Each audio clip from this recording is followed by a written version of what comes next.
దేవుని వాక్యాన్ని తెరిచి ధ్యానించు. ఈ శ్రమ తాత్కాలికమైనదే. నీవు అనుభవిస్తున్న కష్టకాలం ముగిసిపోబోతుంది. నేను నీతో చేసిన నిబంధనను ఎన్నటికీ మరువను అని దేవుడు మనతో అంటున్నాడు. నీవు ఏ స్థితిలోనైతే అవమానము, ఆవేదన అనుభవించావో అదే స్థలంలో నిన్ను నూరంతలుగా ఆశీర్వదించి గొప్ప ఆత్మీయ ఆస్తిని, సాక్ష్యంతో నిన్ను బయలుపెడతాడు.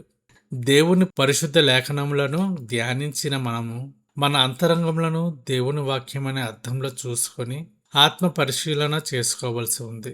నా జీవితంలో ఎదురయ్యే అంధకార అనుభవాలను చూసి నేను దేవుని శంకిస్తున్నానా? కష్టాలు, శోధనలు వచ్చినప్పుడు దేవుడు నన్ను విడిచిపెట్టాడని లోక సంబంధమైన భయంతో వణికిపోతున్నానా?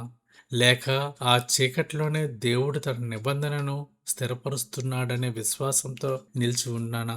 మన భారాన్ని సంపూర్ణంగా దేవునికి అప్పగించి ఆయన కలుగజేసే ఆత్మీయ నిశ్చయతను మనము అనుభవించాలి.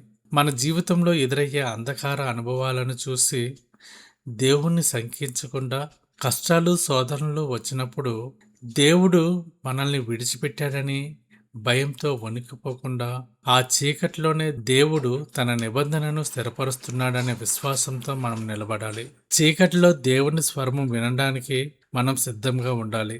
మానవులు సంతోషకరమైన దినములలో దేవుణ్ణి స్తుతించడం సులభమే.